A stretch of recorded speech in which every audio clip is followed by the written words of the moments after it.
কি এক সন্তান জন্ম দিছি, মান ইজ্জত কিছু রাখলো না।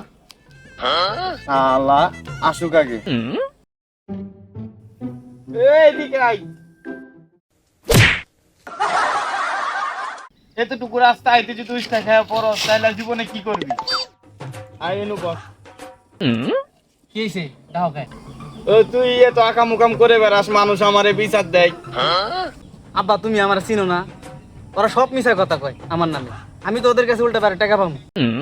আমি তোরে চিনি না, আমি তোরে জন্ম দিছি। চাচা, আপনার ছেলে তো আমার দোকানে বাকি খাইছে। টাকা না কালকে দিতে চাইছি। বাকি খাইছিস ভালো কথা, টাকা দিতে চাইছিস তাও ভালো কথা। তুই বাকি খাইছিস কেন?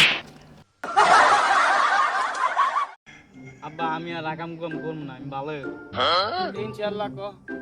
ইনশাল্লাহ। আব্বা তাহলে একটা ভালো কাজ করেন, আমার একটা বিয়া করাই দেন। দুদিন বেলা আইনা খাওয়ায় জোর করে হইলো আব্বা একটা বিয়া করাই দেন আমার। শুধু 3 বেলা রাঁধে খাওয়াইলেই হইব?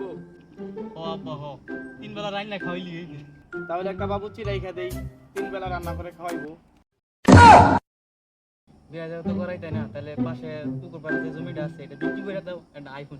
জমি জমা যদি সব বিক্রি করে দেই এখনই, ভবিষ্যতে কি করবি? আমি মরে গেলে তো সব তোরই।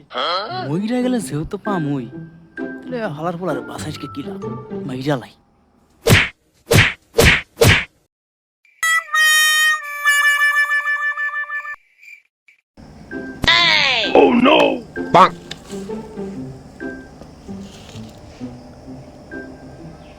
আইফোন 60 প্রো ম্যাক্স রেডি কর আর গাড়িটা বাইর কর, টাকা রেডি।